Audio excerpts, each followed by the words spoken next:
So there's no rest for the wicked, really. Never. It didn't exactly help when we had all the camera equipment stolen out of the car either. That's like slightly difficult for a couple of days. But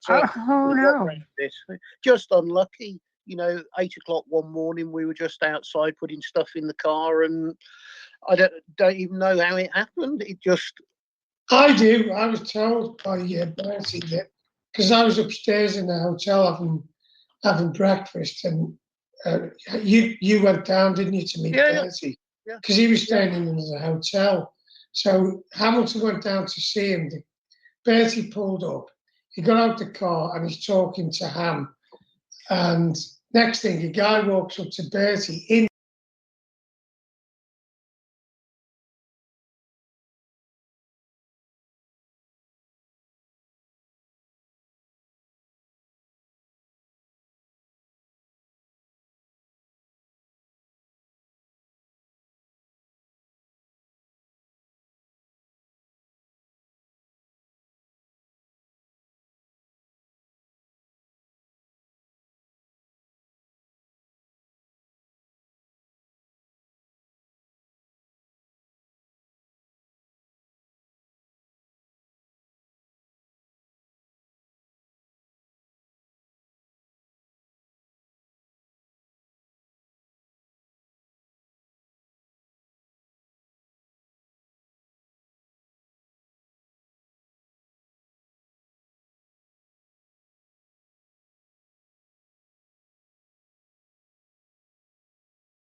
Because it was needed for the scene.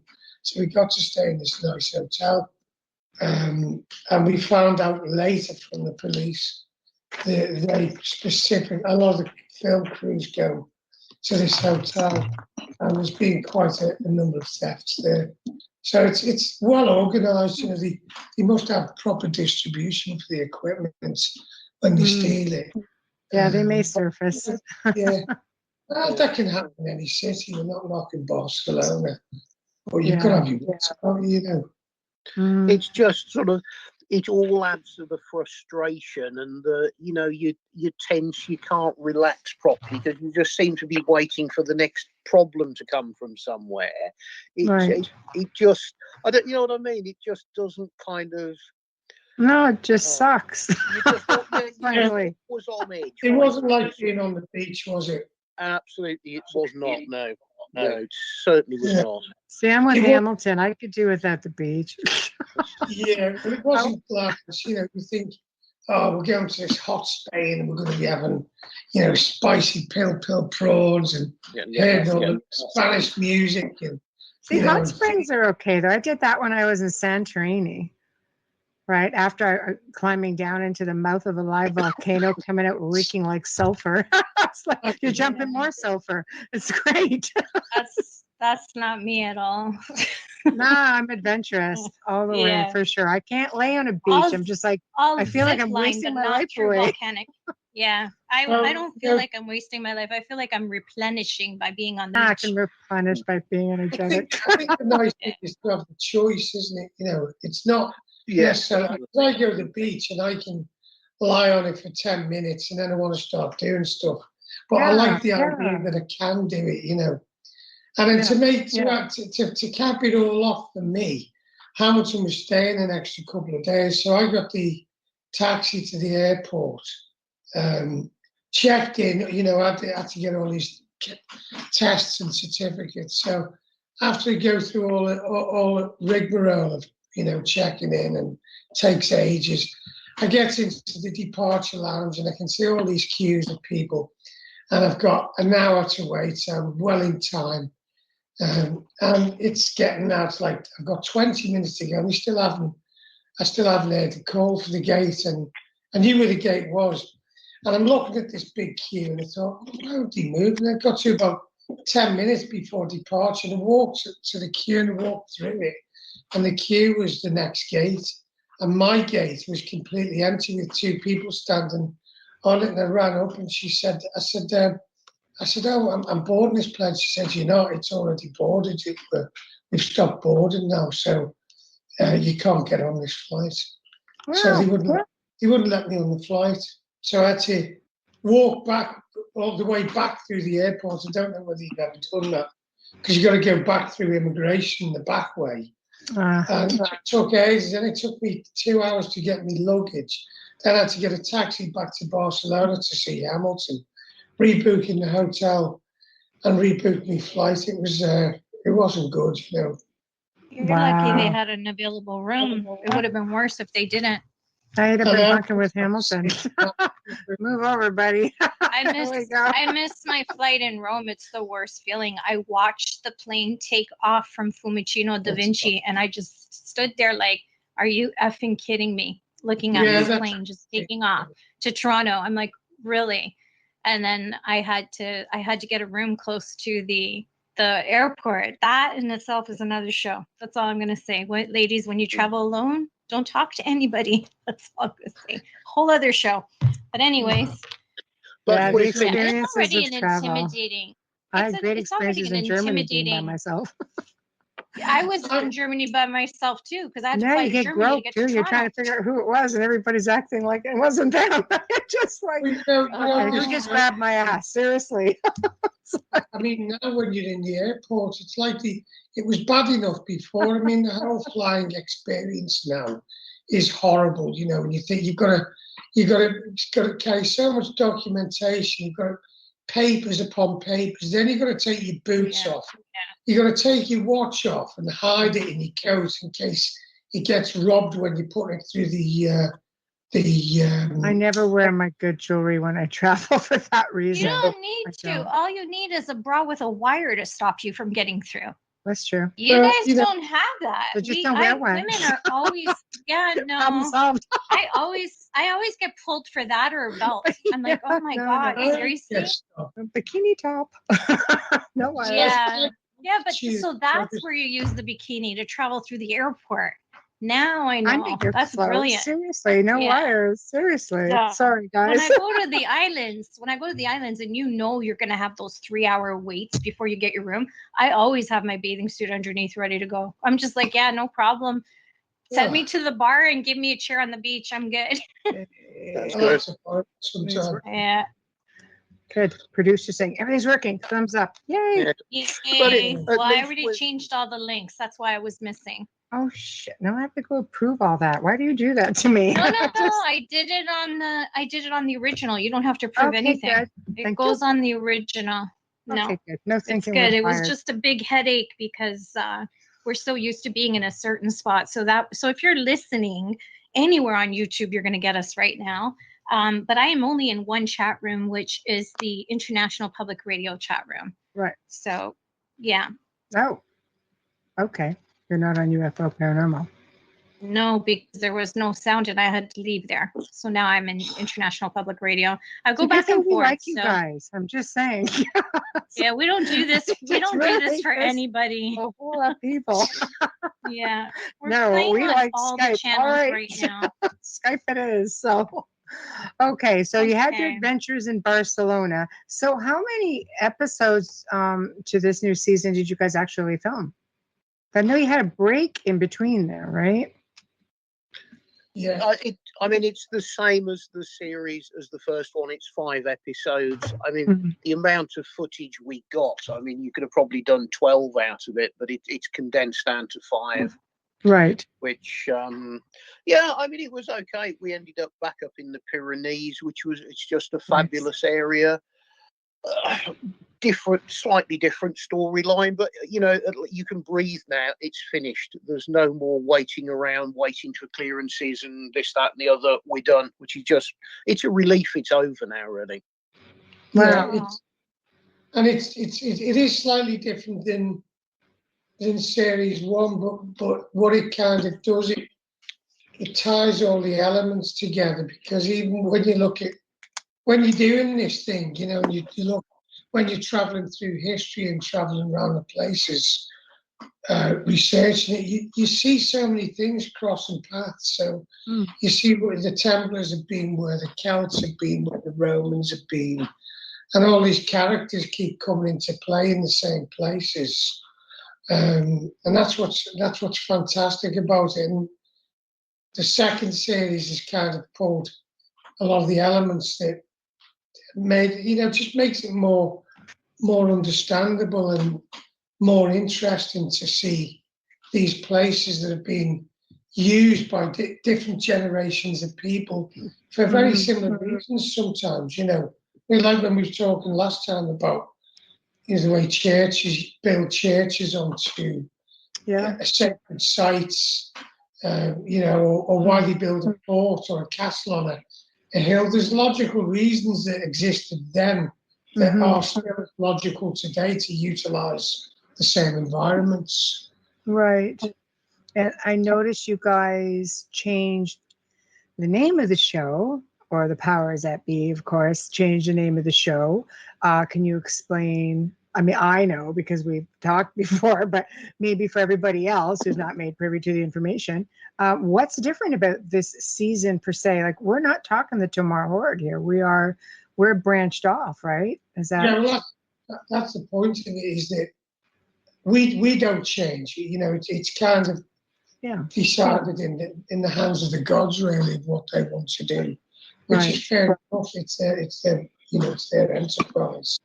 Yeah. And I think because with series one, with the Templar stuff, I mean, we could make probably 30 series on Templar stuff. We've got that much stuff that we could use. You could go on and on. Whether there's a big audience to constantly look at Templar stuff, I don't know, but I think they also probably felt that we've got other interesting items that still relate to the Templars and the Crusades, that it kind of widens the whole picture of what Relic Hunters is about, and shows that it does still involve the Templars in parts, but it covers other areas. So we that's what they wanted us to do, and that's what we've done. What do you think, Alison? Yeah, I mean, we really wanted to do the follow-up to the Templars and continue the story, because there were so many Templar locations you could go out to that related to objects we've got, that you could have just gone on and on, but they just decided, no, you're not doing it. There's no real explanation. It was just, no, you ain't doing it. Who do I send the hate mail to? What? Yeah, what? Yeah, but, no, I mean, I don't know. I mean, when did we get told they were changing the name? I don't even remember when that was. Did we get told, or did we just see it on that advertising bump? Well, I think I mean, I can't remember now. There's there's different departments of people that manage it, but it's you've got to understand. Everyone understands how it works. It's fine. They can't call it the same name because it helps. You need a name to help you be diverse, right? Which means you can go anywhere. You can talk about any artifact. That tells me. I mean, you know what I get out of it when I hear that, the name has changed to something like that. It just tells me season 3, frankly. Well, it'd be nice, actually. I mean, I think what it gives us is exactly what you've pointed out, is it shows that we've got, or hopefully it will show that we've got the ability to explore other contents rather than just be sort of pigeonholed in the Templar stuff, which we absolutely love. I mean, you know, it's a rabbit hole. You can go down them forever. There's so much. It's so interesting, and yeah, we'd have to have carried on with that. But equally, there's so many other areas of history in this world that, you know, you can't help but enjoy being involved in it. And you know, when we're going out to do these things, we have to, or I certainly have to do a lot more research, because it's areas I don't know about, and I find it brilliant, you know, to actually get the chance to study something and then actually go to the places where you're talking about. Because if you remember when you're at school, you read a book about the Romans, and and in England particularly, you know, we've got Roman sites quite close by, but there's a lot of history that you read that's not in your area, so you just got to believe it and accept it. But in this job we're doing, we actually go specifically to the places where these events happened, and that's, you know, because you can put it right in context in your mind. It's a real place. There was real people, kind of our size people, you know. And it's just a much stronger immersion into the subject for yourself. And then I think when you feel that if you're being having to describe it or discuss it on the show, hopefully it comes across. You know, we can sort of give a stronger feeling and a flavour of what we're talking about. And you're still dealing with items from your collections then, are still being featured? Yeah, I mean, each episode has got one or two things in it. What have we got? Isn't it 2 Templar shows, Carl? No, it's two episodes on the Crusades. That's right. Which is the Templars principally, but it's wider, as we know. Well, it's Templars with a few 8-holes in the background. Well, you got I'm not as fond of the Crusaders as I am of the Templars. So you know, but I mean, it is good because it does cover some very. We can't go into any more than that. But that's okay. The Crusades, you know, that's a great 2 episodes. Then there's one on the Iberian Celts, which that was the one for me that I thought, oh, this is going to be a bit boring. This, and what's, you know, everyone thinks of Celts. We don't know what they are. We just got this image that there was these primitive people, but far from it. You know, the more you delve in it, the more rich and fascinating the actual whole content is. So we've got that one, and we've got one on, believe it or not, on pilgrimage, which again is brilliant. You know, and it's the overlap of each subject, because, as we said before, you know, you talk about pilgrimage was on for example, in Europe, on the Camino. It's under the Milky Way, which was the same path that the Druids and the Celts followed way before Santiago and, you know, the actual pilgrims. So the same pathways are being used for different reasons. We're all kind of looking up somewhere for answers. And the last episode we've got is based on something to do with the Nazis. We can't really tell you more about that. There's lots. Very interesting subject. Sad and interesting, you know. It's a very difficult subject to deal with. I suppose for me it is, but it's slightly different for you, isn't it, Hamilton? Yeah, I mean, I sort of don't have the I don't know how to say I look at it from a history point of view. I don't know. I think perhaps you have to stand away from it to some degree, or you just get so wrapped up in it that it's very difficult to be involved with it. A lot of people don't like it, which is understandable. I found it difficult, to be honest with you. But, you know, that's the chalk and cheese with me and Hamilton. We work together great, but we have 2 totally different perspectives on this. I mean, as Hamilton said, you know, he's clinical with it in so much. These are important items. He he acquires these to preserve them and protect them so that other people can really make what they want out of them. But for me, when I'm looking at stuff, and particularly when I touch things, you can't help but be completely absorbed in these type of items, in the misery and the sadness and the horror that sort of went on. It's hard for me to be objective when you're faced with those kinds of things. Yeah, not everything in history is pleasant, and not every object that still survives is pleasant. A lot of things can have, well, I suppose what you say, seriously unpleasant connotations or bits of history associated with them. All right. But that doesn't mean that you shouldn't preserve them or do something with them. It's just not everybody's cup of tea to be the one that does it. But that's why I sent it to you. Yeah, That wasn't my cup of tea. Yeah, exactly. It's like, I know who could take this. It's important. Exactly. Exactly right. And I don't know, it just takes maybe a different mindset or personality. Everybody can deal with fluffy bunny rabbits or dolphins, but not everybody can relate to wartime atrocities.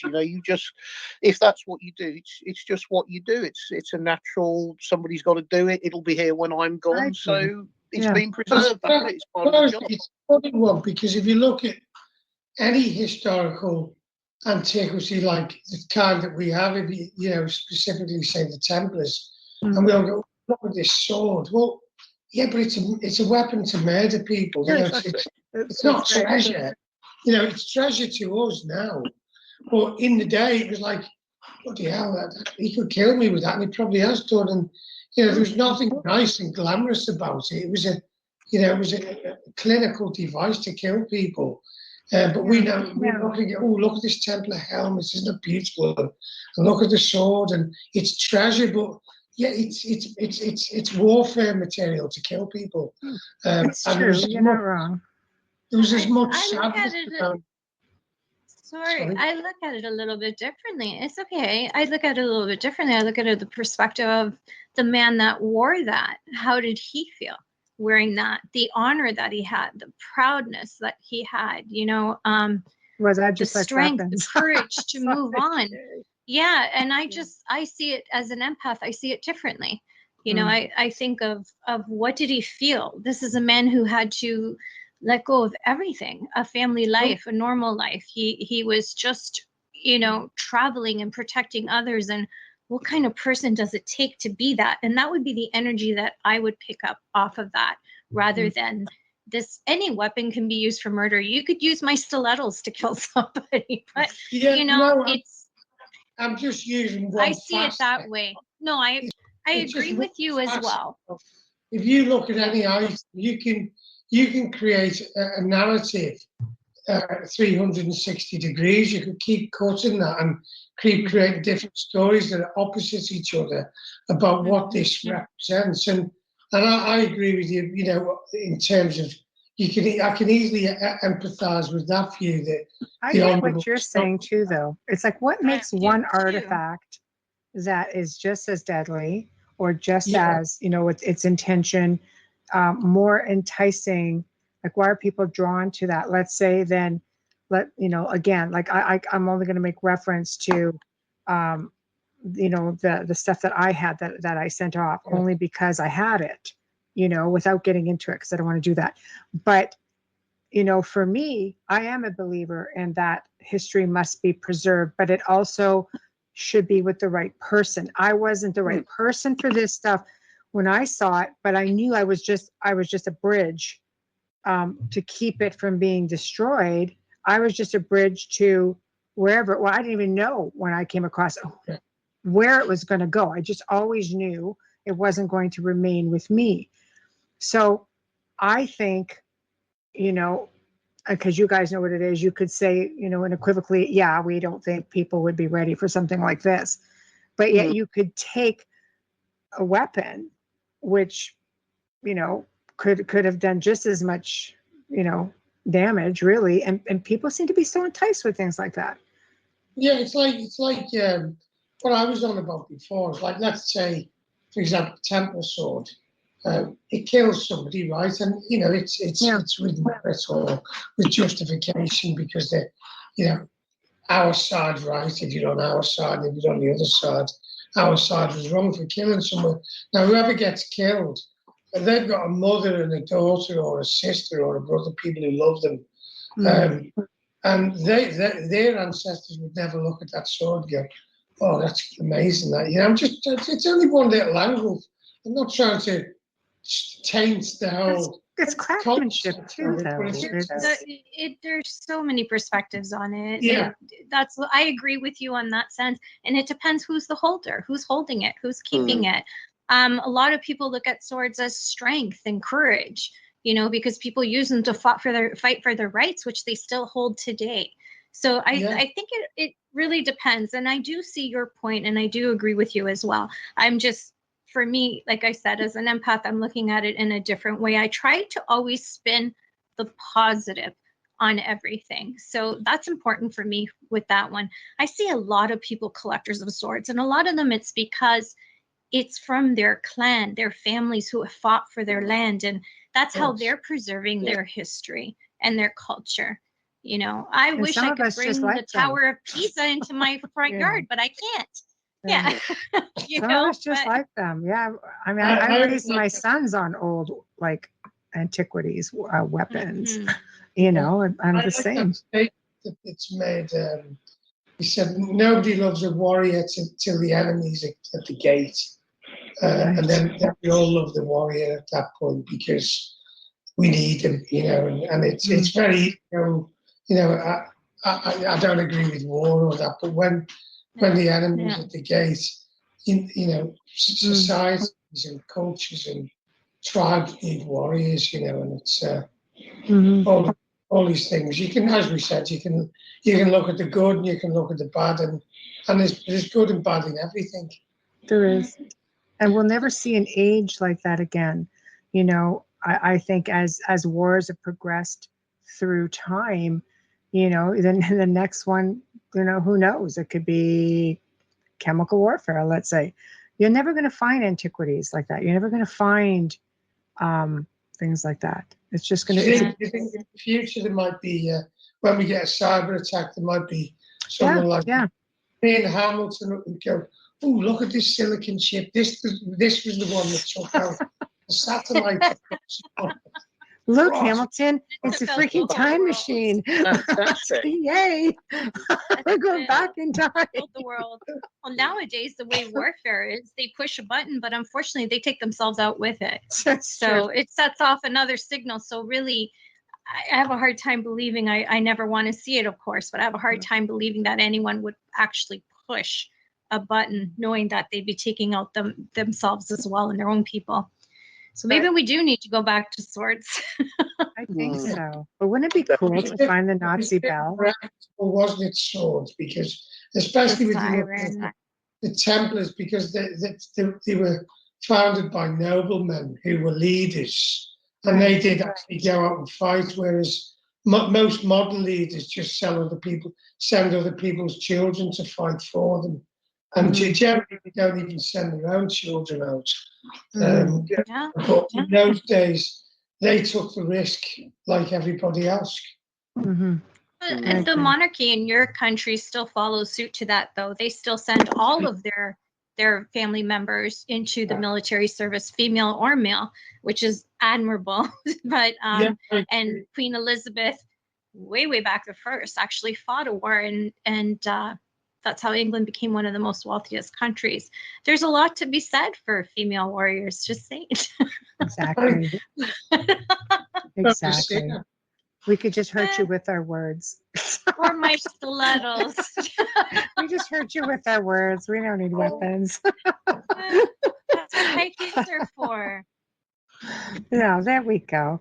So, you know, the other thing we get off quickly before they start cutting us up with words. Wait for it. Sorry, Hamilton, you were talking. Go ahead. I mean, we're goofing around. The other thing with objects is you find that different people can be drawn specifically to one thing for no apparent reason. Past I mean, life. you find, I mean, me and Carl with the Templar stuff, Mhm. it's very tactile. If you're picking it up, you want to sit and hold it. And you know, if you're sat up in my office with something, you pick it up, put it down, pick it up again, spin it round. And that happens with an awful lot of people, but it's not necessarily to the same objects. You know, Mhm. and equally, you can also be repulsed by things. I mean, certainly a lot of the wartime stuff, when people have seen it in my storage, you know, Mhm. they're almost running away from it. You haven't touched it, you haven't really looked at it. The mere fact you're in its presence, there's Mhm. something about it that can creep people out. Mhm. You know, and it's different for different people. You know, I think particularly with the wartime stuff, women absolutely hate it. I mean, you know, we've had people bursting into tears in my shed just looking at stuff just heaped up in Aw. boxes. I hadn't even Yeah. told them the price and they're crying already, you know. It's, Yeah. but, That's why I share my stuff with you. I love You get love it. relics. You understand Yeah. it. Yeah. I do. Yeah, I You think you get to a point understand it. where you feel like you have to save it. Like, you know I've mentioned this before. You know, I went to buy a World War II Russian officer's sword for one of my sons, and the elderly couple there said, "We have no family. This came from a brother-in-law from England, had no family," and I ended up with an entire collection of World War I and World War II stuff. Going, all right, because it was just like, well, you know, we'll probably have to throw it away. Why Yeah, you can't do would that. you Yeah. do that for? You know, sure. So, you know, is it what I like to collect? No, of course not. But it's still something that needs to be preserved. So Yeah. now I have all this stuff, and I'm just like, all right, then, you know, things find you. I believe Oh, that definitely. things find you. Well, we know things find you guys. That's like, Mm. you know, but it's just cool things find you guys, apparently. So, but, you know, I do believe that things make their way to you if you're meant to be their caretaker in Yeah, one totally form or agree with another. that. Yeah. Right. Yeah. So I don't know. But what's next then? I mean, this is being released in September, yes? September the 6th in the UK. Okay. And then it's So coming. on Sky, I guess on Sky. Yeah, on Sky History, and then it's going out Right. on Discovery next in your part of the world. Oh, good. So Canada will finally get it. Well, I have American television, so I'll probably get it before Canada. And then, you know, it sort of gets, it's funny because on our Facebook group, you get little waves where there's loads of people coming from a specific country joining up. So we've been getting a lot of people from South America the last few weeks, so we must be showing over there. We've had loads of people joining up from India and the Middle East. So it's And making the rounds. It's amazing how far it gets to, you know. And actually, the people in those countries sharing the same interest that we all share together. You know, the kind of people who listen to the show. There's a lot of us out there who are fascinated on it.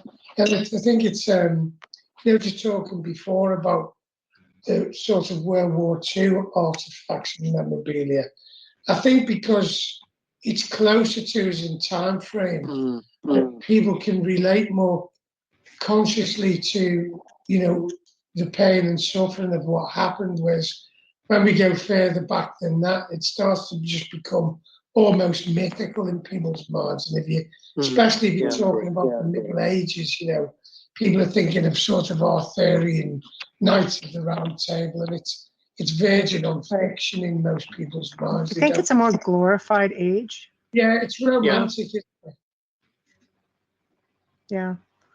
Yeah, people seem to be enthralled with it, I think, you know.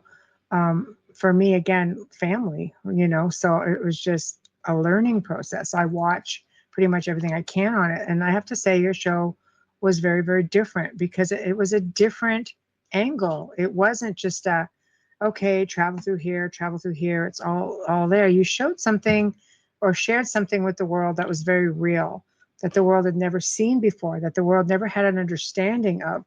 You know, I think with the Knights Templar, they needed to be, there's so much rhetoric out there that they really needed to have something concrete, something substantial to say, look, you know, these were guys, you know, and they did have beliefs, and it wasn't all just about the rhetoric of the church. Yeah. Sorry.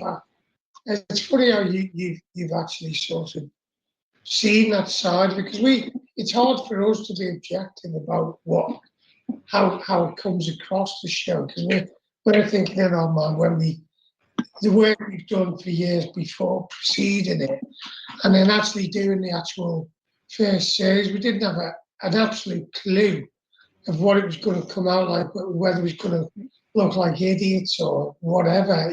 We just didn't know, because we've never been involved in this world. And it's always interesting to meet people, and you said they've watched it, but to find out why they specifically enjoyed it and what it was about it that made it work. And what you've said comes across quite frequently is it sort of places history in the real world in people's minds.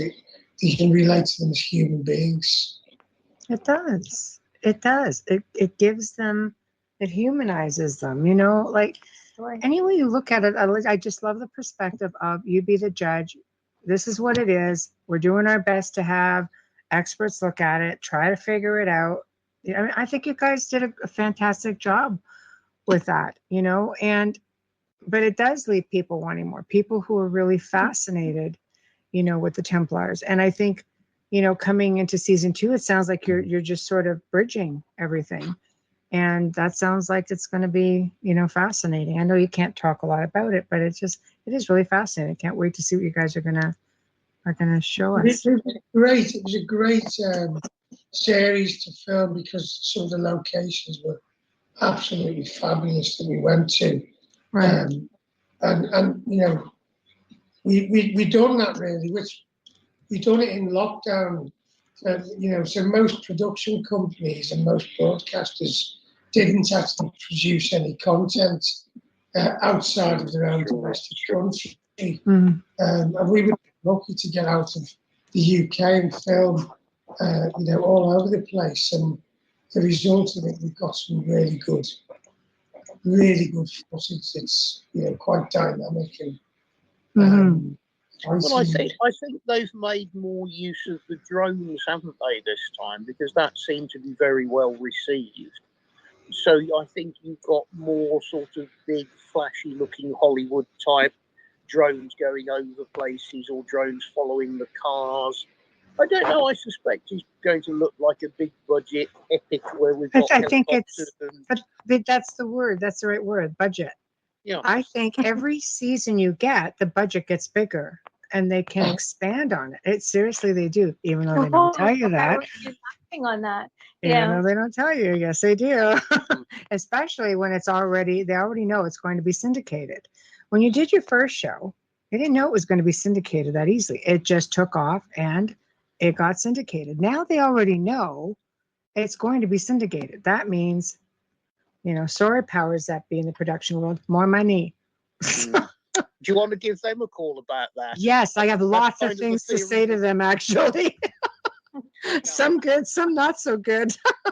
Well, you know, they're the same as everyone else. They run the business, and everyone's trying to make it work, you know, so it's a compromise all the way. But I mean, for me, as long as they get a great show done, and you know, if the finished product looks great and people enjoy it, then it's job done, isn't it? Maybe in the third one you can include a couple of Canadian redheads in the show. Yeah.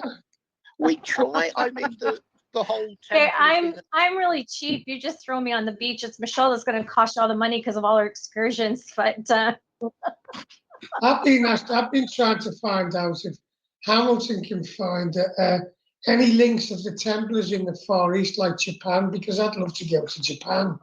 And we need to know the reason why the Templars were in Japan. I would think so. I bet you wouldn't be far off, you know. I mean, they were in Asia. Well, somebody India, said, you know, Asia. the Didn't the Japanese, Scots get there? that Japanese food where they dip it in. Oh, geez, are we going there? The food. in fat. Rude. Yeah, I'm we're gonna- talking I'm about gonna McDonald's keep again. What are you doing? No, they said it's called Tempura. tempura. You're referring to tempura. Yes, ice Yeah. water and cornstarch. I Yes. don't know that I invention. heard that there was a link with the Templars and Japan because of tempura. This There's is this So- thing tempura about raw fish batter. that I just don't do very well. No. Tempura is not raw fish. It's deep fried. anything Anything. that's sashimi. anything that has No, a it's funky deep name, fried. No, right, but Hamilton? Anything is that's just got a fried. funky name sounds dangerous. It Would wouldn't be eat for me. tempura. Yes, you would. It's just cornstarch. That's all it is. We'll put it on a Why would potato you for want you. Freaking eat cornstarch of all No, things. You you already dip do on your vegetable- French fries when you go to restaurants. You're I already don't eating eat lots of French Do I? fries, man. I'm a salad but girl. that's what It's they only like use. fish Is chips. cornstarch. Pardon? It's only like batter on a fish when you go to a chip shop and you get, you know, like Frito misto when you get calamari, you dip it in the Okay, cornstarch. because like Fruta- nobody in their right fruta freaking di mind eats mare. calamari. Anyway, honestly. that's- Just eat that stuff. Fruta di mare. Hamilton, we need to straighten these two out. You guys can't agree. Well, you won't eat at McDonald's, so Hamilton's like left. So SOL by Hamilton, you're on your himself. own for McDonald's. Yeah, I'm it's okay. sorry. Actually, you did I'll all be your right. wingman at I'll a go different with fast food place, okay? I'll go with Hamilton just for the French fries. You did all So, right yeah. in spec with the food, didn't you, Hamilton?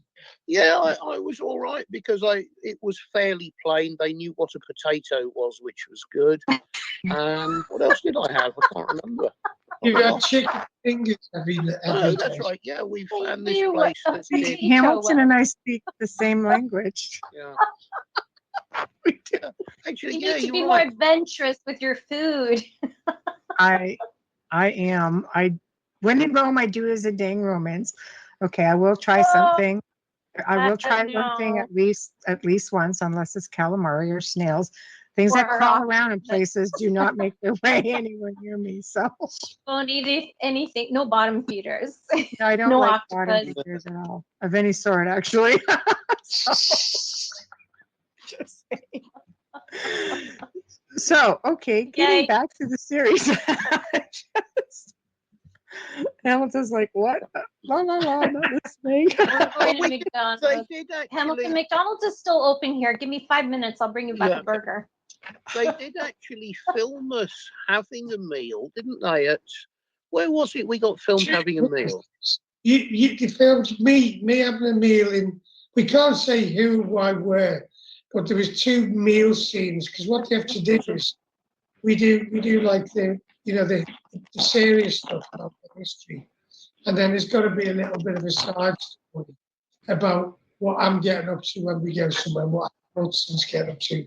So there was in one of the episodes, there's two of us, both of us having a meal with somebody separate. So Hamilton's with this guy in this restaurant, and I won't tell you the restaurants, and I'm having a meal with some other guy somewhere else, and that should be interesting. In another restaurant. when you have this- No, What I did you think- eat?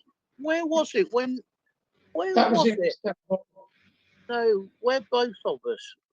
Was it Santiago de Compostela where they finished off in the Oh, restaurant? yeah, we had a meal. Yeah, we did a meal sequence there. That's And we right. also did.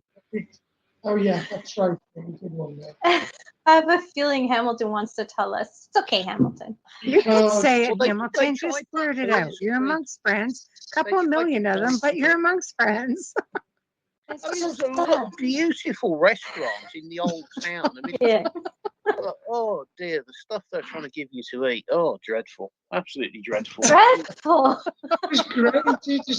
He's It's a good just. thing he's not mentioning where. It's good that he's not mentioning where, then. It's okay. It was a great Okay. restaurant. He's Yeah, it was just a fabulous place. things that we're talking about. I won't say what these things are, but to most normal, sophisticated people, these things are these tasty bits of seafood.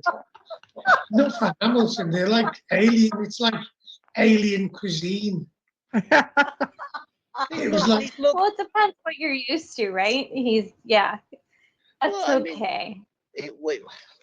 To me, food has got to look appetizing. You know what I mean? If something is either ugly or it looks like something you've coughed up, I don't want to put it in my mouth. You know what I I mean? agree So with you. please tell me you 100%. don't eat haggis. But I what agree does with that. what is that perspective to you though? Do you eat haggis or that's a no?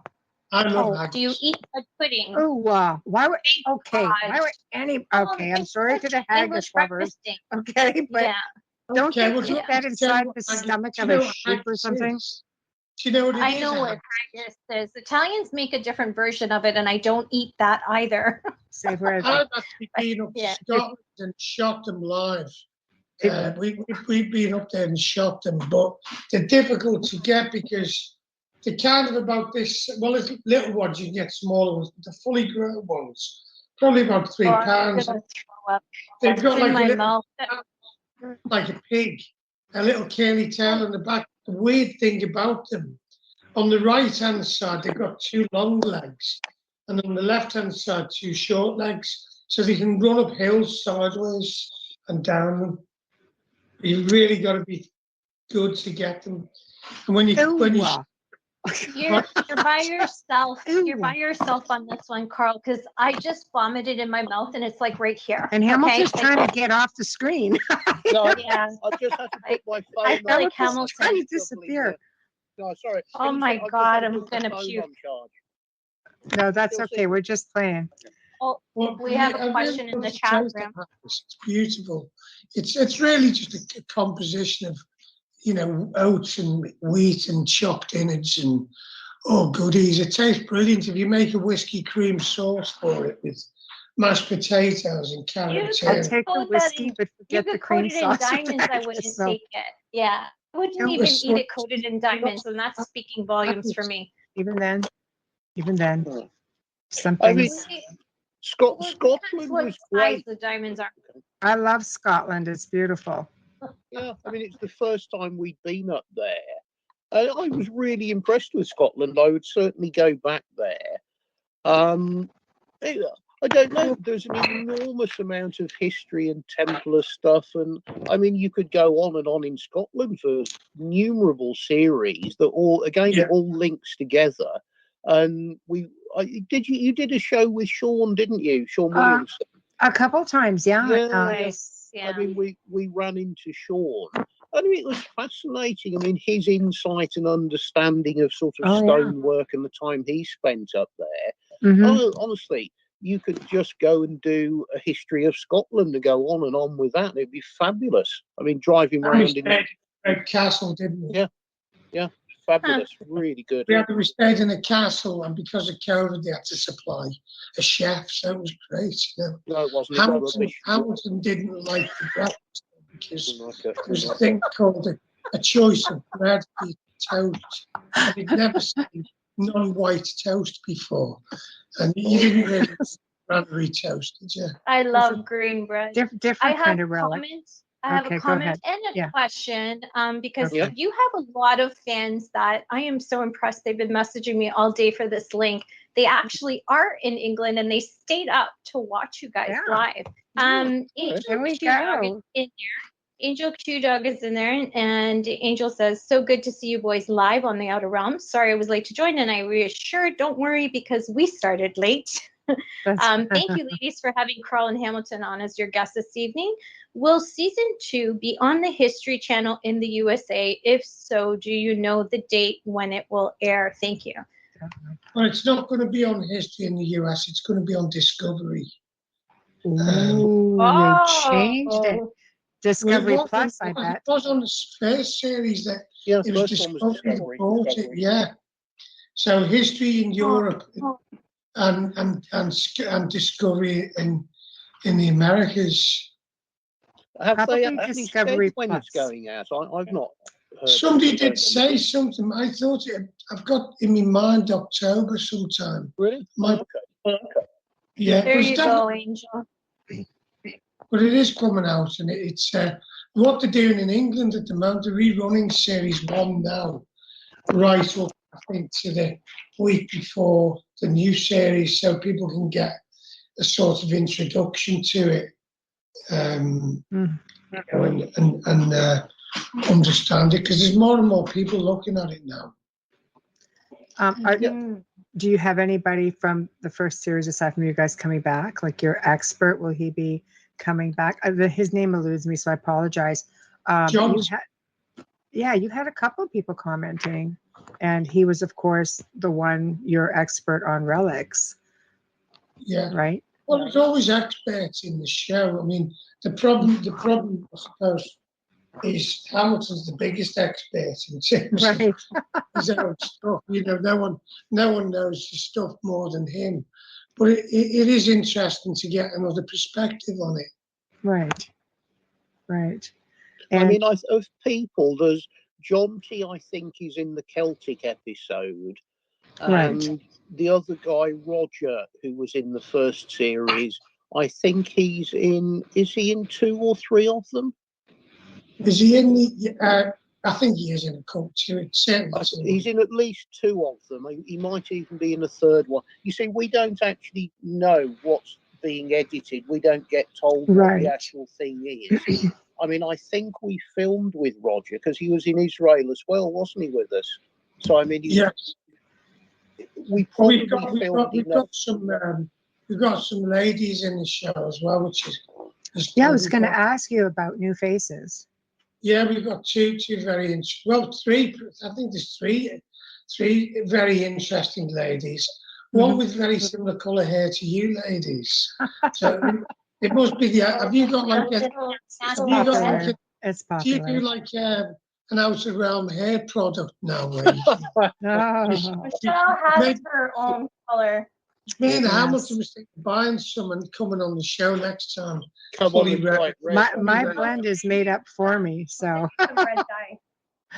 Yeah. I make my own up because that's what I used to do. I'll send you a tube. Okay. We'll do it next time, definitely. Oh, we will, but I want to see you guys with red hair next time you come on the show. Like I send you a tube. Oh my God, Hamilton's like hell to the no. I've got a hat on. I don't care. It'll be like the outer realm version of the Thomas Crown affair. Just put on a wig. That's all. I still want your hat, Hamilton. One of the ladies asked me if you gave the hat to me yet. I go, no, but he did say when the series ends, so I'm holding you to it because it is recorded. So you can't like. Refresh my talking about that later. Yeah. He's like, get away from my hat, man. This is like my image thing, just like my I hair. just want a copy. I don't need your hat per se. I just want one that looks like your hat. Yeah, I wear a lot of hats, so I love it. Well, the eventual aim is we can have some branded products. So you'll get one, but it'll have my little face on it somewhere at the top. Perfect. We haven't quite made it yet to products. I'll go to Barbie McDonald's and I'll put the little packaging up on the top and I'll photograph with it. I think it would be darling. I think if McDonald's done a Happy Meal with a miniature plastic Hamilton in it. One of them cellophane packages. If you keep talking about it, you just might get your own action hero. I want a freaking sponsorship from said McDonald's. Just freaking saying. I'll start eating. We've been flopping that name around a whole lot lately. I'd be eating their burgers if they gave it to us. Just saying, McDonald's. I won't eat them now, but if you're paying me, I wouldn't. But thank you, Folgers. Absolutely, we love you. Getting to that. Yeah. I could have Folgers with fries. That's just it. So. Folgers with fries is great. Oh, I know. I'm not Folgers now. Love a Folgers coffee. There you go. Keep going. Because we're getting close. I might as well do the station ID right now since we're close to it. But we got to let Michelle read her cup. No, it just says my blood type is Folgers. Fantastic. Bessie got me that. It would be really cool. There we go, Folgers. My coffee extra bonus. My coffee cup in the morning says not yet, not now, not ever. But anyway. I'm like, oh, I I am a- need a latte. I am a grumpy bugger in the morning, but thankfully to Folgers, that's no more. Yep. Right now, you are listening to The Outer Realm with Michelle Desrochers and myself, Amelia Pisano. We have the amazing two gents from the UK. We have Carl Hamilton and Hamilton White from the Lost Relic Hunters. That's right, season 2 coming at you on the Discovery Channel in September, I believe, right? September, we're hoping. Fingers crossed. We are UFO Paranormal Radio. We're airing live out of New Orleans on 105.3 FM in New Orleans. We love you, New Orleans. Thank you so much for having us, and we can't wait to share more news later on about that. So we'll just leave you with a little tease with that one. Also, right now we are airing on United Public Radio. I don't know, but we are airing on Gods and Extraterrestrials, UFO Gods and Extraterrestrials right now, all over Facebook. I never get that one right, and I don't care, Joe. Just saying. I know. He thought that was funny. Long. I'm going to put an acronym on it because I don't like it. I know. Because look, guys, you've got a new YouTube channel. We don't care because we can never remember. We can never remember them. There's 4 of them. Okay, so just search The Outer Realm. You'll find us. I know. We couldn't do any of this without Folgers. So Folgers, thank you so much for fully supporting us every Wednesday and Thursday night right here on UPRN Talk Radio. There we go. Who was that again? I missed it. What were they called? Say it again. Sound it out, Hamilton. You have to say it. Keep the mug still again. Move it across a bit. Use your words. Say it. Okay. Say it. Say it. You need to turn it. It says Olgers, is from what I can see. I can't see. That's better. Got it. Say it. Yes, All I'm doing is showing off my rocks right now. But anyways, yeah. My manicure. Thank you, Hamilton. Manicure needs to be done, but thanks for that. Excellent. Oh, another week, but anyways. I know. So yeah, that was fun. What's the paranormal station that we're transmitting on or connected to? What's that one? It is UFO Gods and Extraterrestrials. Yeah, he thought that would be funny to throw in there. That's just no. That only taken us 10 months to get it, and I don't know. I know we still can't. I still write it down and I forget it, but it's a tongue twister. I have it written down, and I still go back to United Public Radio. So Joe, you're staying there, but yeah. YouTube likes to just chuck us off every now and then, so we got back up. Oh, okay. We have a lot of rules because we be crafty. Our network. We have a lot of rules. Not that Michelle and I break any, because we're the good seeds in all of this. Like we're the good kids. We are. Yeah. We do everything right, and we get booted off because one of your shows brilliant, and we absolutely love being on it. But one of the biggest problems you've got with, I think, is like, because it's quite long, and like if you, let's say for example, you need to go to the toilet or something, you can't just get off, or if you want to stop and have a cigarette, not that I smoke cigarettes, but you can't just excuse me. So like we've done some shows in the UK. And they let you. They give us a playlist. We have to give them a playlist. Sorry, so we give them 3 of our favourite songs, and then in between each break, they ask us why we like this song and why it's so relevant to our life. Oh, that's fun. I think our music choices might. And then when the break's on, the camera's off us. Then, so you could maybe next time we're on us get some songs off us. And then you could turn the camera. It's all coming. We could have, okay, Carl. We could have a bit of sleep. I've got this one for you, Carl. Okay, you learn how to use StreamYard, and we'll get anything you want on that background. Anything. Okay. We can even float a movie while you're on behind you. Anything you want. You know how easy StreamYard is. You want the click on a link. We will do it for you. You can have a Folgers coffee through StreamYard. Yes, I'll make you coffee. You see, there you go. You can. And you can just click on that one link, nice and easy, and bam, you're there. It's like freaking magic. It's really easy. It's much easier than Skype. So if you learn how to do StreamYard for the next show, we will take whatever music you want. It won't be our choices. It has to be yours, because ours would scare the crap out of you. But we'll definitely play the music. He says that, but we have a lot of like the old, when we were at the station, it was all Celtic music, Vikings. It was really, we had, chanting, and we still do. And I don't mean like crazy like occult chanting. I mean, like monks chanting. No, and but things like that. my neighbors don't know it's not a cult. So when they piss me off, I'll play it. I told her, I said, go out there with like, you know, some weed killer and draw a big pentagram on their lawn. So this way, when it rains, the grass comes up my except for God. the pentagram. You know, Oh boy. good ideas come out of this house. Not all mine. I'm that person that just needs to live out in the middle of nowhere. It's just who I am. I really walk to the beat of my own drum. So, you know, I don't want to have to be concerned about being in my yard or what I'm wearing, what I'm not wearing, what I'm doing. Like, I don't want that concern. So I like when there's nobody around, you know. I have a farm on one side, but I have a house on the other. So yeah. I grew up with a lot of space. This is quite new for me, but the house looks spooky. So, you know, they either have to walk on the other side of the road, or next thing you're on a bus tour and you have like 50 people coming out taking pictures of it. Somebody came into your house off that bus tour, didn't they? They thought the house was a movie set, and they walked in and Wayne's like, "What are you doing?" He goes, "Oh, this is a movie set." "No, man, this is my house." Get out. It was unbelievable. And you one day you're sitting there because it's got a big wraparound brand. It's a big Gothic revival manor. So we're sitting there and we look and it's like a freaking bus outside the house, and people are spilling out of it and taking pictures, and we're just like, holy shit, it is a bus. Yeah. And then you find out you're like on a ghost tour and stuff, and you're just thinking, all right, this is all right.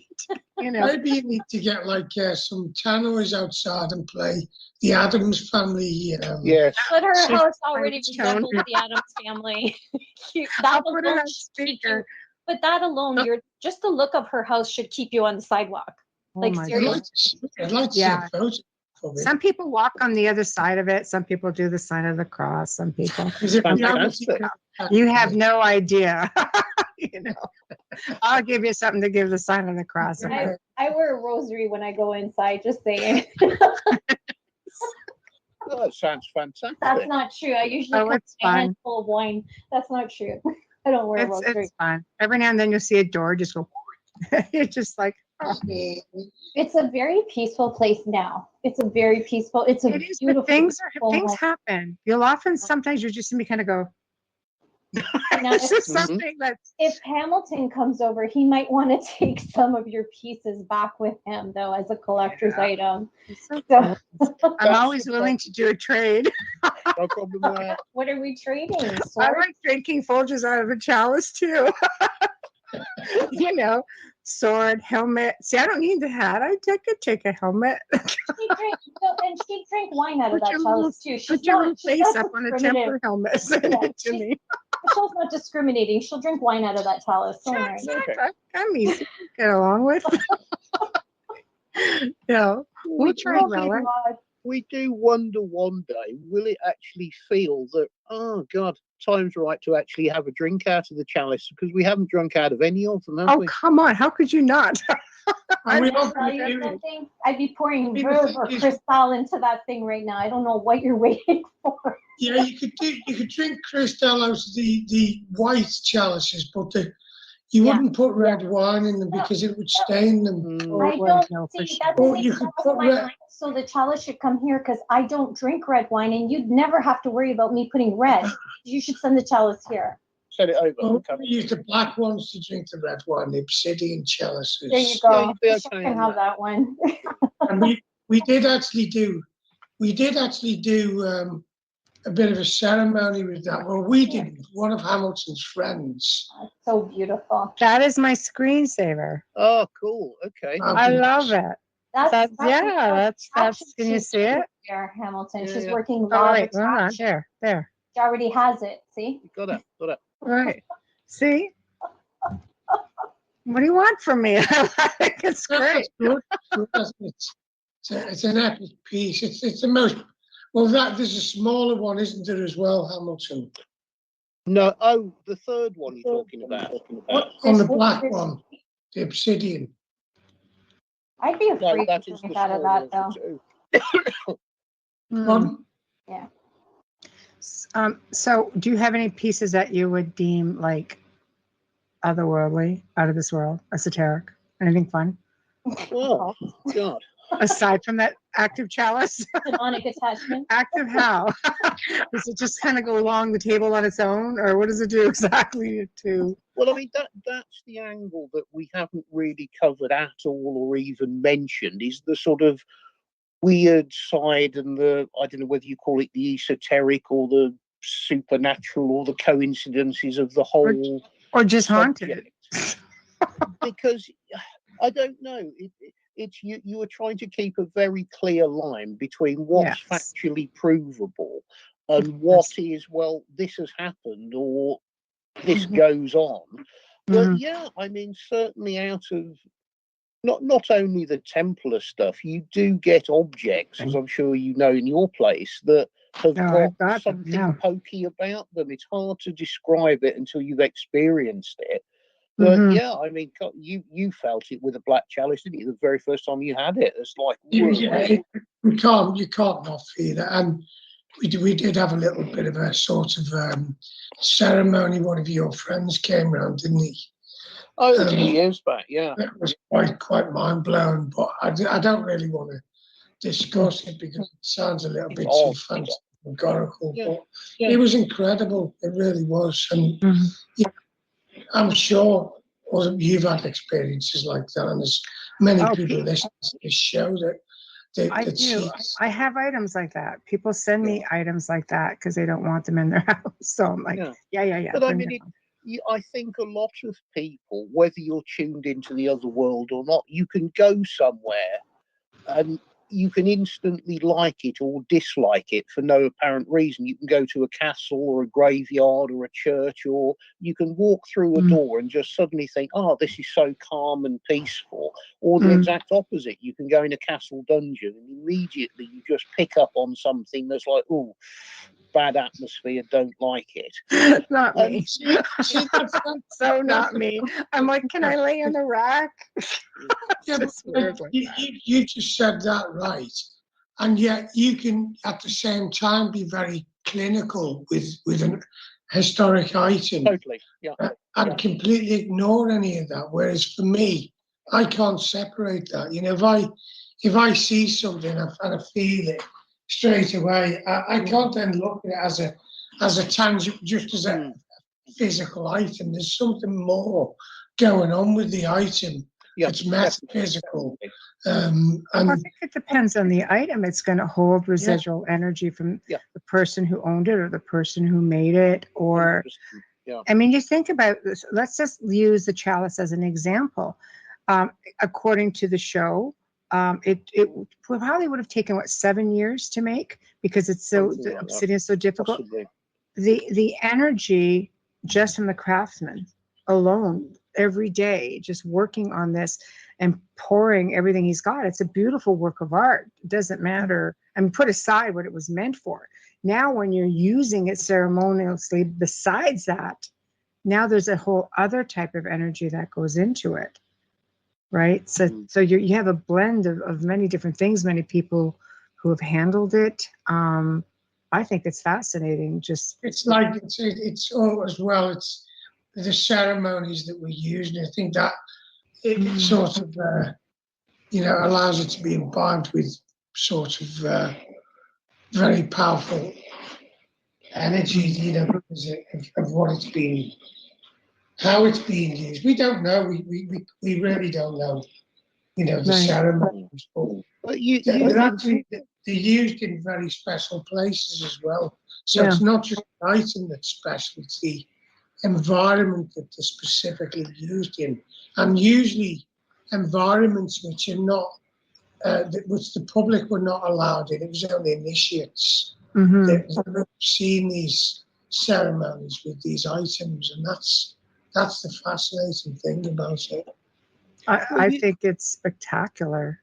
Well, I mean, you think going back to your house in Orbitaire all those years ago, Mm-hmm. the strange atmosphere and the number of people that had stayed with you that you found asleep in the living room because they couldn't cope with being upstairs for some reason. It's happened. It's happened. I didn't mind it. I felt comfortable. I used to stay there on my own.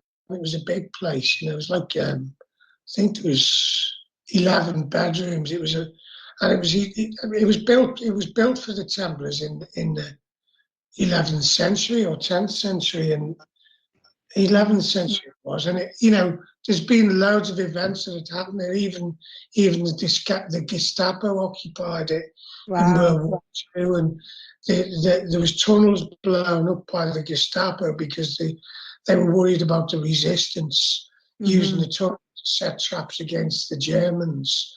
And there was actually a hidden tunnel from my house that was supposed to go under the town and come out into the chateau next to the glazed monolith, which that is a place and a half, isn't it, Hamilton? Yeah. But I mean, you think the difference from the front of the house where we used to sit out on the balcony looking across the village was just this completely calm, Nice. mellow, you could just sit there all day and you were just instantly relaxed. But then there was the back bit of the house where you went up the second staircase up to the room where I stayed in. The atmosphere at that part of the house, it was cold, it was, I don't know, it just, if you're receptive, you just walked into that little back room where the stairs and the laundry was, and instantly you just went, not going to that's something. I don't feel welcome in this spot.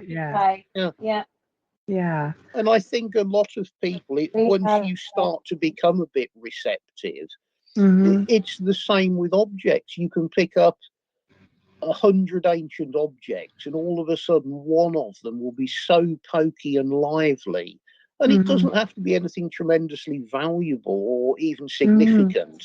Just certain things can have something about them that have just got this, to say it's talking to you sounds a bit ridiculous. Not really. That's almost what it's like. No, it's a thing.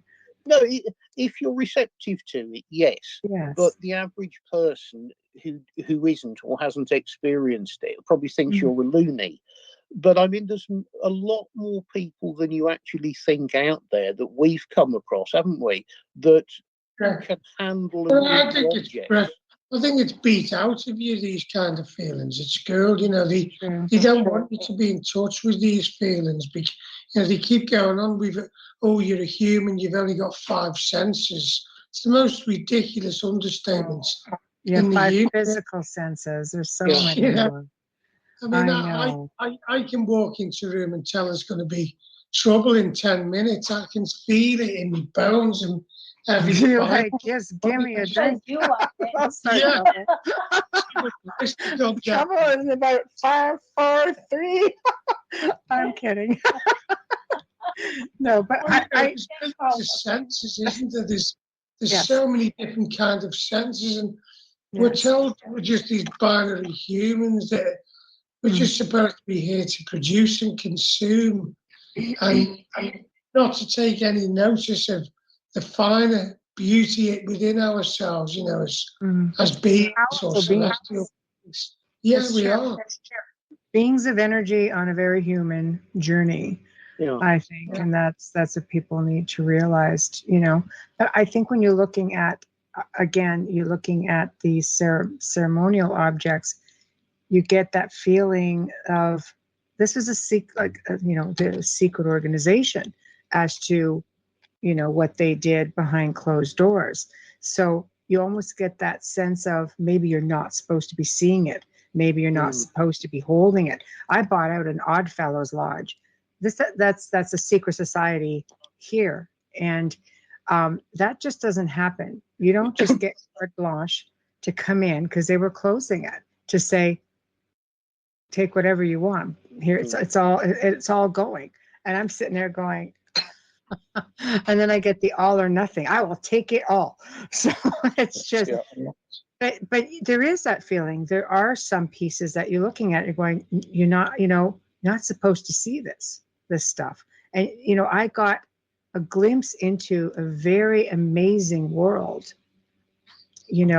books and things that I'm looking at going, this is the ceremony. These are the prayers. This is, the reenactments, and just unbelievable things. Of course, the thrones are a bonus, but lots and lots of thrones. I think I yanked 12 chairs out of that place. You can never have enough thrones, can you? Absolutely not. No. Yeah, that's amazing. But the same sort of an idea. You're holding something that's almost not supposed to be, unless you're one of them. Yeah. Yeah.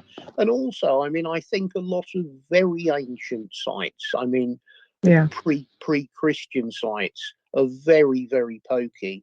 I mean, there's a place about half an hour from where my place is in England that me and Carl have been over to a couple of times, and I've been over innumerable times, which is, it's what appears to be a Celtic or earlier an unknown burial mound. Wow. But, I mean, we've been over there and we've taken the divining rods. So that was where you had to go first, wasn't it?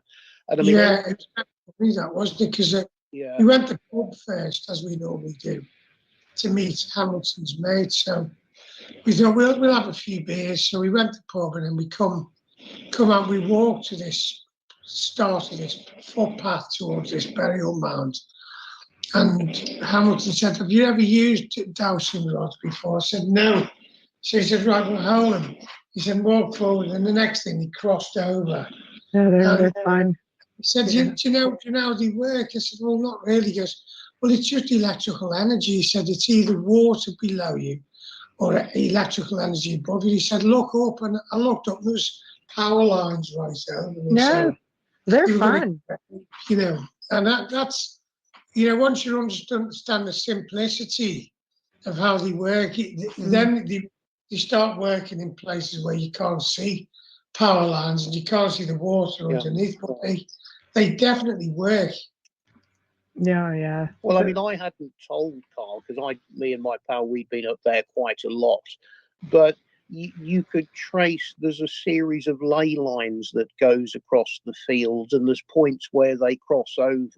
And I mean, you got them all, didn't you? Yeah.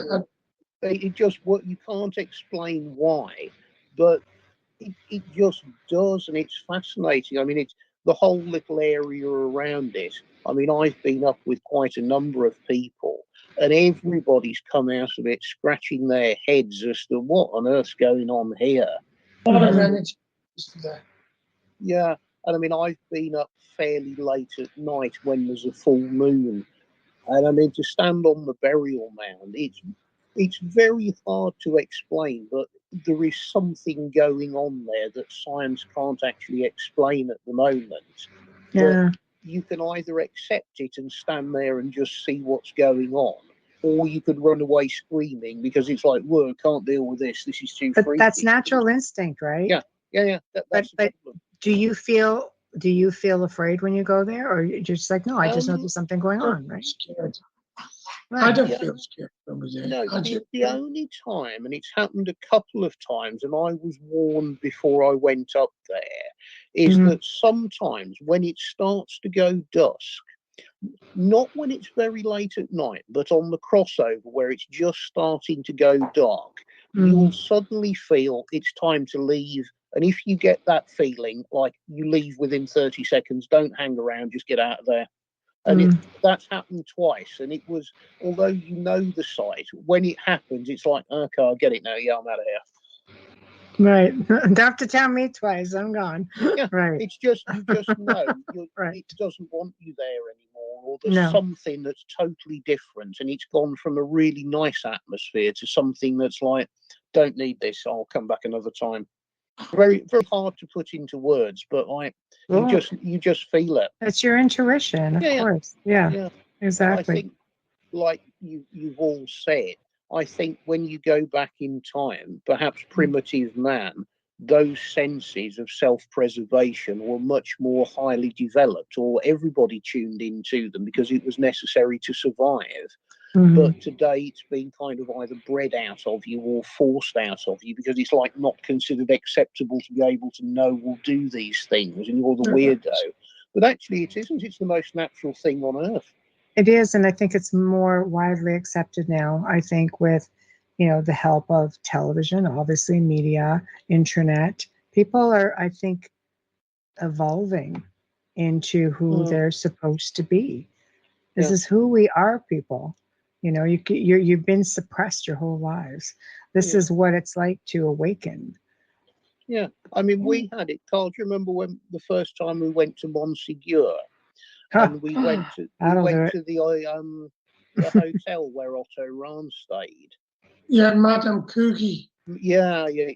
And we'd filmed a little bit, and then we were shown upstairs, which was the room that Otto Rahn had stayed in. It was the room he just spoke, wasn't it? Yeah, yeah. And the furniture, it's still pretty much as it was when Ron was there. And the room was fabulous. It was nice. We took some photos in it. But then, do you remember, we went out onto the landing and both of us quite independently got this, right, we're out of here now. Right now, this very minute. It was so horrible. Don't know. I mean, how would you describe it? That's enough. We just knew we had to go, and we didn't speak about it. We just looked at each other.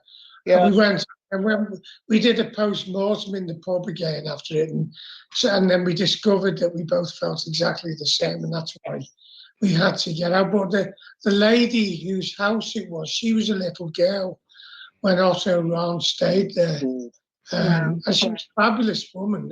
She was telling us all about him, and you know, saying he was a lovely man and all this stuff. And it's just amazing that there's still these places there with people still alive that, you know, are connected to the history like that. And it's amazing, isn't it? Yeah. It's a privilege that to be in the job, to get the chance to meet those people. Definitely.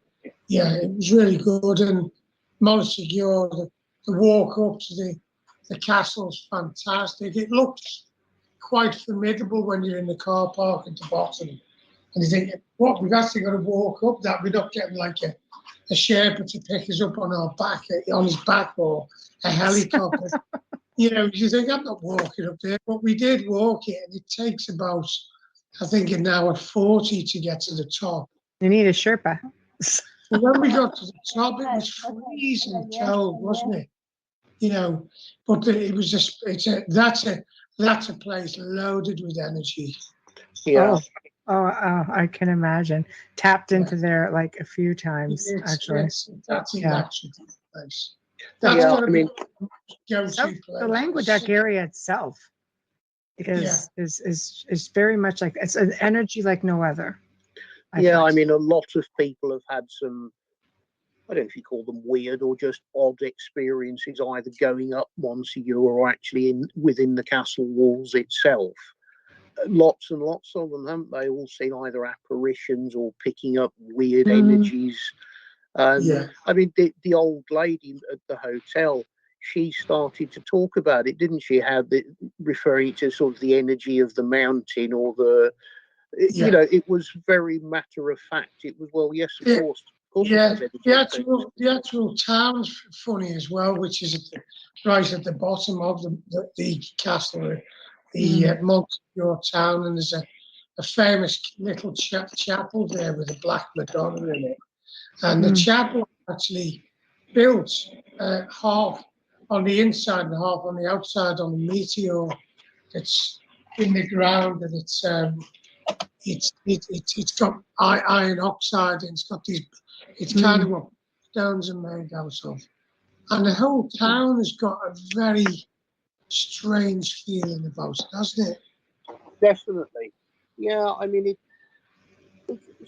I didn't find the town itself a very nice atmosphere. I thought it was a little bit creepy, if that's the right word. It wasn't very inviting, was it? It wasn't like a place you go, oh, I want to stay here. No, that's it. You go to a lot of little French villages and it's welcoming and fun. And as soon as you walk in, it's just like, oh, this is great. This is really good. Yeah. Montségur wasn't like that at all. It was like closed up and you're an outsider. And it was telling you to leave, wasn't it? Yeah, basically go away. We don't want you. You have to check it out again. Definitely. Yeah, maybe you have to. Yeah. This is just a lot of changes going on there, and I think a lot of energy work, things like that. It might actually have a different feel for you now. Maybe, yeah, maybe. That would be a good validation. Oh, sorry, Amelia, go ahead. Oh no, it's Question? okay. We're going to rewind just a little bit, Hamilton. Angel Q Dog, again for you. I have a question for Hamilton. Do you sleep with your hat on?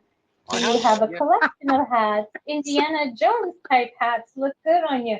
I'm thinking there's a little invitation coming from Angel Q Dog there. Can I say? You can find him on Facebook, Angel. I don't know. It's just part of. I wear a hat. I wear the same clothes. That's what I do. I'm not good on changing things around. I'm uncomfortable with it. Aww. So I love that. They'll probably bury me in it, I would imagine. You're unique. You're unique. Possibly. Now, when I first met Hamilton, I met him in Monaco, and I'd met him in the pub, and I think after about fifth or sixth time I met him, we're having a coffee in the cafe. I don't believe that either. He was having a meeting in Cafe de Paris, and I said, Hamilton, can I ask you a question? He said, yeah. I said, why do you always wear the same clothes? He goes, I don't. I said, you do? He goes, no. He said, I've got 30 of these shirts, and I've got 20 of these trousers, and I've got 3 of these hats. You want 3 hats? Yeah. You just gave it away, Hamilton. 3 hats? Come on. He's got 3 hats. You can let go of 1. I've still got in my shed all of my worn out hats that just sit on a shelf that eventually, they get to the point they're rotting away, so I can't put them on my head. So they just sit in the shed. I mean, they're just there in a line. Like so you don't do well with parting with things either, then. Cosmo, no, not at all. There's you don't a part with things show easily. in the United States with that about that. Just saying. You're never getting that hat, Amelia. I'm just saying. Like a crab. No, I don't want it if it's hanging in the shed. I want the one with his face on it.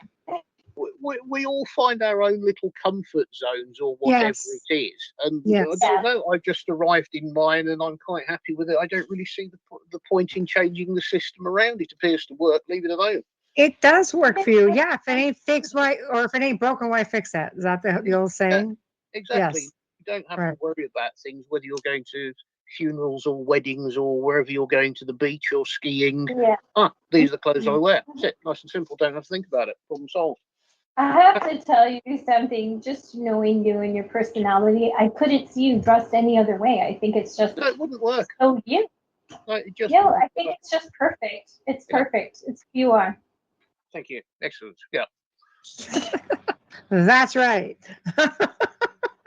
We're done. I don't do well with change. I like the sort of little routine and the system. It works. I get out uncomfortable and start twitching, and it just doesn't work. That's why I've got a problem with food. If you present me with something, it just doesn't. It's out of the system. Don't want it. Leave me alone. I'll go sit in the shed or something. Sounds like a past life thing. You might need a regression, and actually, he's in the UK. We can recommend someone for you who could to do what? Do your past life regression. Oh, I don't fancy that. I really don't. No. Whatever I might have done in the previous life just doesn't really matter anymore, and I don't want it filling me head with clutter and it might throw you off your like groove of just having things like amazing things find you. Yeah, it'll change your energy. That's why they find him, because he lived those times. Maybe. No, I'm just quite happy being in blissful ignorance. I mean, we've run through people we've met while we've been doing this, and the number of people we've met that are reincarnations of goddesses, Madonnas, Maria Magdalenes. I mean, we could have them queuing up outside. Yeah, I mean, we've said this. It's everyone we meet who's been reincarnated. No one's been a bricklayer or a shop assistant. I've been poor in all of my lives. I've had struggles. That I can tell you. You'll never hear me say someone that's done something very ordinary in the past life, rather than I was the boy in blue, or I I was in the Vatican. I was a card. Georgia. I was an indigenous healer once. I was Georgia. Apparently, I've had like hundreds of lives. I'm like, I just can't get it right.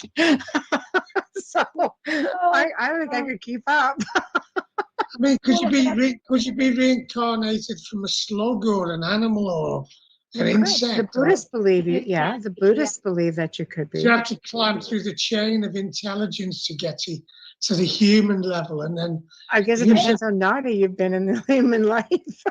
You're coming back as a slug. That's it. Some slugs are more intelligent than some human beings, I have to say. Yeah, I'd agree with that. Certainly. So, yeah. So I see that differently. But I know one thing I have in common with my past lives is I was always an advocate for children. So I did find that common part, which explains a lot. Okay. Yeah. It explains a lot as to why I do what I do. Are you planning on coming back again, or are you done this time? Oh, God, I hope not. The whole thought of going back to school really pisses me off. I did well in school, but I hated it. So I really don't want to do it again. No, I love it, but that's not learning. That's monotony. You know, you kind of, you think you do this trip, if what you're saying is true. So, it takes you all your life and you get to like 60, 70 and you think, I'm quite happy with my knowledge. I'm quite happy with my setup. And then you die. And then they bring you back again with they've erased all your mind. So you have That's to true. start. That's a cruel joke, isn't it? It is. Apparently we don't remember because we wouldn't be able. I mean, some do. Look at those little 3-year-olds that go around telling their current family that their old family lives in the neighboring village. But I think it's because we're not meant to keep living all the losses that we've suffered or longing for that love that we can't connect with this time around because maybe they didn't come back. Like, I understand why, but it's our physical self that hinders us from remembering because the subconscious holds it all. If you go for regression, you'll get it all. Do you think, I mean, logically, if let's say you die and you go back to where we came from, or you wake up, when you die, you actually wake up. It's like, this is the dream. So you wake up and then you go, right, you're going to have to go back. So you come back. So when you wake up, you're in your turbocharged consciousness. You've got, your complete consciousness then, because I think you come back here and it's like when you can throttle an engine where it can only use so much of its power. So you throttle consciousness and you come here and you only know X percentage of what you truly are as a celestial being. And you also don't know that nobody truly can prove that there's life after death. So that gives you doubt. And when you doubt, we all have doubts, and that's what's hard. But if everyone come back and didn't have any doubt and were completely clear that there's another place to go, what would happen if they're having a bad trip on this journey? They go, I'm just going to commit suicide. I'll drive into that wall now. There'll be bodies everywhere because there's that many people not having a good trip in life. So they'll just go, well, I'll check out and rewind and come back, and it'll be like Lucky Dip, and hopefully I'll get I might be born into the Queen's family, or I might be born in this world. Do you know what I mean? So it'd be chaos if we actually truly confidently could say there's eternal life and we're eternal souls actually, and we're just here to acquire knowledge. Science now says there is no death. They don't believe that there's death at all. They believe that the essence, obviously the body stops working, but so does your car eventually, But I mean, even when you sleep, your essence will leave the body. It's not going to hang out there for 12 hours. It's going to take off, and that's pretty much what they're saying it is. The body just goes down and the essence continues. So I think it's cool that science is actually taking, initiative on that. They're struggling not to now because it was all the research with quantum physics. The lines are blurring between theology and science, and they don't really want to take the full leap and go, oh, guess what? This thing is, In case they're wrong. But know. a lot of them are faced with the prospect now, and it's unavoidable. They've got to actually consider, if you're looking at some of the quantum physics where the same particle can exist in two places at the same time. Yeah. Parallel universes and multiverses and so anything's possible. I know. If you see, imagine, you have to go out and find a time machine now. That's got to be another relic. Go find a time machine. Get one. Okay, so here's a hypothetical question. If you had a time machine, would you go back and past or would you go to the future?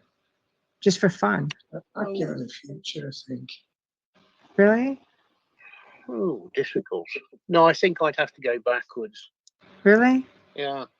Okay, so we'll start with Carl first. Why would you go to the future? To come back and tell your past self do this? Or would you go to the future self and say, hey? I wouldn't go to the future to see what my future would be like. I'd go to the future to see how the world's changed. I'm curious to see which direction it's going to go.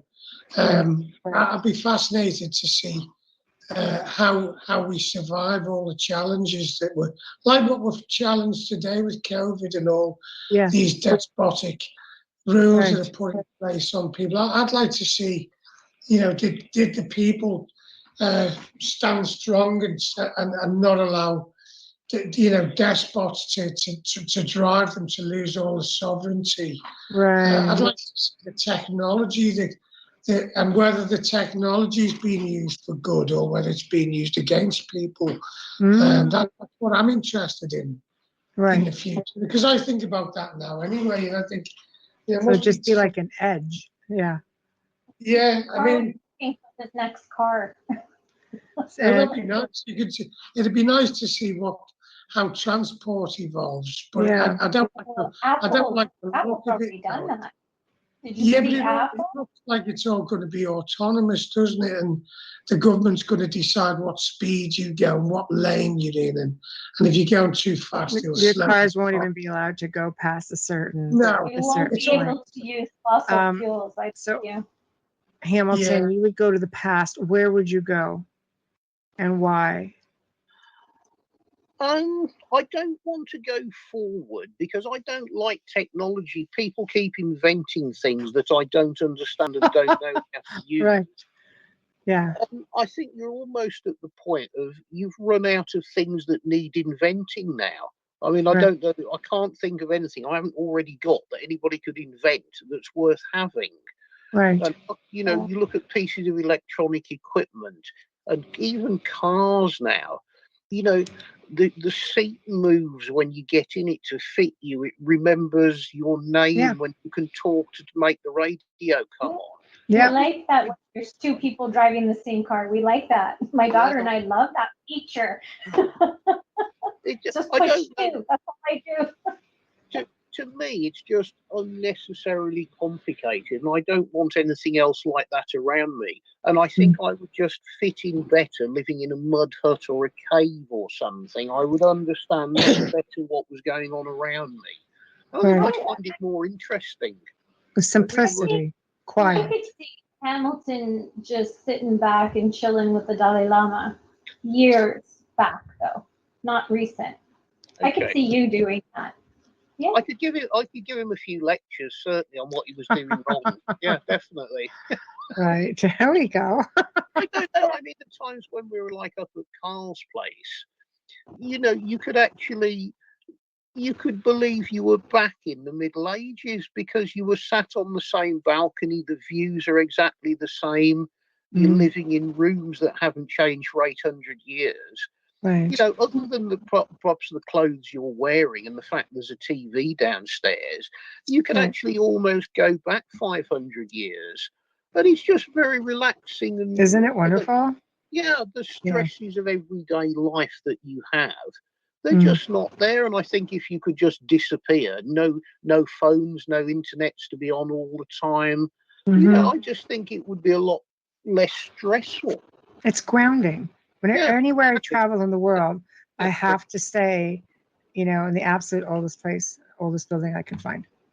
I absolutely do. it's enlightening, it's grounding, it connects you somehow. It gives you that little piece, you know. Yeah, totally agree with that. Yeah. Yeah. You can't travel to the Caribbean because the last thing you want to do is be in the oldest building on that island. Yeah, it's not old That enough. only applies to the that only applies. No, but it's not even that. It's not a place you want to be. That only applies to the rest of the world.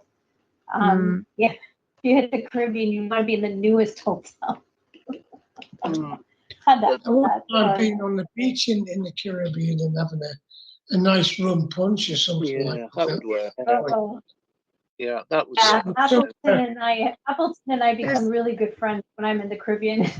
There's nothing more rewarding, though, seriously, than waking up. You know, when I was in Malves is a small town in the south of France, I stayed in a building that shared a courtyard with a castle. There was only 800 people in this town. And it must have been at one time where the servants stayed, or where it could even have been the stables. Obviously, it's a hostel, beautiful. You know, they have their own wine, they have their own honey. Like, I mean, everything is wonderful. And the whole town saved up and bought the castle. And do you know, when I was there, they had it closed, and I became very friendly with the owners. And they're like, well, we're going to open it up for tours. The town has decided. I'm like, oh, please, can I have a sneak peek? She goes, I would give you one in a minute. But do you know that they had representatives of the Louvre there, and they had found the largest or the most well-preserved collection of Renaissance art, and they figure all of France, if not Europe. And it was on the walls, it was on the ceilings, and the Louvre was there to document it, photograph it, and to preserve it. Wow. And it had been closed off now. And I know they showed me photographs, and I was mind blown. But there was no better feeling. I mean, you know, something was walking up and down the hall all freaking night. That was something. I'm just like watching under the door. I can see the shadow of something, but yet you open the door, there's nobody there. It's like, all right, I feel at home. But honestly, you just open the shutters in the morning, and you're just looking at this amazing location that was from like 1200, you know, and I'm like, this to me is just being a part of the environment. It's being you're part of the experience. Yep. It's like when you look at, you know, some of the Renaissance paintings, it shows the landscapes in Tuscany and across Europe, and the landscapes, the mountains are still there, all of these same topographical profiles are the same. So, you know, when somebody's looking out of a castle today, they're looking at the same through the same eyes that the forefathers looked at, the same landscapes, and that is that's like time travel. You know, it is a form of time travel. But next time you guys are there, go check out Malves. It's like an hour from Malves. Malves. Oh, right. Malves. Malves. Which district? Which province is it in? Well, I mean, it's right in the middle of the Languedoc. It's just outside of Carcassonne, on the way, and an hour, I think, north of Rennes. Yeah. So, it's part of Carcassonne, just literally outside of Carcassonne by 20 minutes. Yeah, I mean, the last bit of filming we just did up on the Spanish side of the Pyrenees, we're only really focusing on the sort of events during the war, really, the sort of pathways across the Pyrenees for people escaping from France into Spain. Right. But it's actually the same routes that it was the salt trade in the Middle Ages. Prior to that, it was still the passageways across the Pyrenees for the tribes, going back to the earliest occupation. None of it has changed for probably 5,000-6,000 years. Right. The layout of the land and everything.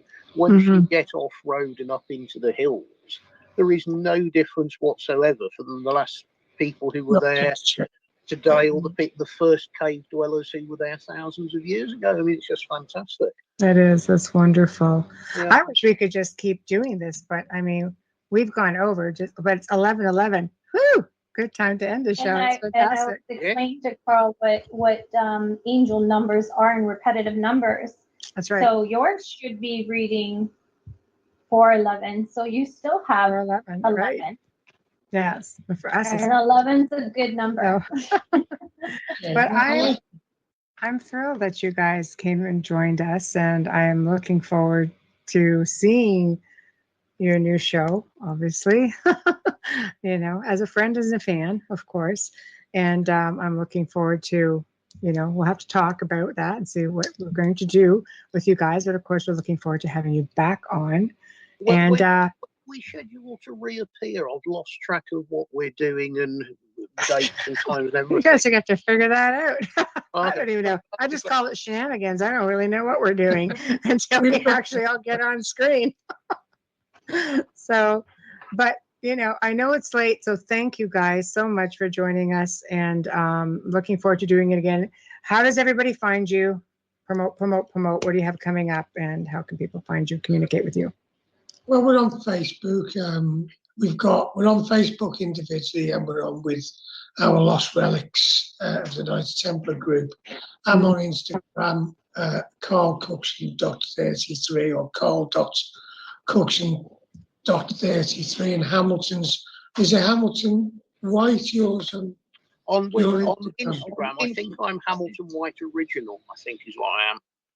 Okay. Yes, you are. But don't look for me for the next few days because I'm going camping. I'm Oh, specifically going where nobody can find me. You're taking a metal detector? No. I'm taking my tent. I've got rucksack full of crisps and bits and pieces, and I've got 2 or 3 books, and I'm not coming back till I've read them. Good for you. So for the next few days, nobody will find me. I'm in the forest. I wish I could do that. I'm completely jealous right now. Good for you. Right. Wow. Okay. I've spent the Good for last 2 you. days. I admire people that can do that. I wish I could, but I just, that's amazing. Good for you. Yeah. What are you taking? What books are you taking? Can you tell us? Say again? What kind of books are you taking? I've got 3 history books. I've spent the last 2 days in a friend of mine's library trying to find some specific references to Middle Eastern art, and he's lent me some books which I need to sit and actually try and get myself up to speed on the topic, which is very uninteresting, but it's just something I need to educate myself on. And the only way I'm going to do it is go away and sit there and don't come back till I've read them, or I'll just have them. Well, they'll be sat on my desk here like this, not being looked at. No distractions. So I've just got to go and do it. I understand that. Good for you. Enjoy yourself and really take in every moment. Definitely. I love should be it. doing that. But after about Monday, yes, you can find me back on the internet on Instagram, or where else are we? Did we say Facebook? We're on, aren't we, the group? Yeah. Oh no, guys. Okay. Well, you take care of yourselves. I won't say behave because I know it won't happen. So Well, thank you very much for inviting us Cool. on.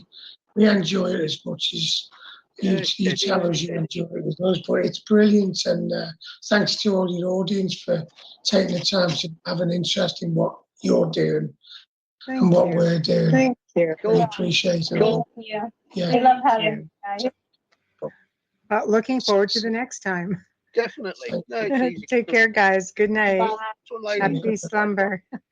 Bye. Bye now. Well, we've come to the end of another fantastic segment here on the Outer Realm. Thank you to everyone who tuned in. Thank you to our amazing special guests and friends, Carl Cookson, Hamilton Wife, the Lost Relic Hunters. Thank you to our producer, Joe Montaldo, for manning the fort behind the scenes. Huge thank you to Folgers Coffee for sponsoring us for this evening and every evening. Please remember to stop by the Paranormal or UFO Paranormal Radio, International Paranormal, or International Public, my God. Anyway, subscribe. While you're there, head on over to Facebook, head on over to Instagram, follow us on the Outer Realm. If you'd like to contact us, please go to the Outer Realm contact at gmail.com, outerrealmcontact@gmail.com. Now, next week is going to be a whole lot of fun and a little bit different. I have a feeling this is something that's never going to be done again. I think Amelia and I lost our minds, but somehow we have agreed to let our producer, Joe Montaldo, completely take over the show, our show. And he's going to be interviewing Amelia and myself. So it's going to be a lot of fun, and it's going to be great. And of course, Thursday night we welcome back another, good favorite guest and friend, Preston Dennett, with his new book, touching on all kinds of new stories. So until then, don't forget Joe and I on the Gray Zone Uncensored this Saturday, 5 till 7 p.m. Central and 6 to 8 p.m. Eastern. So have a good weekend, and we shall see you guys next week.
This is a full 3 months of food.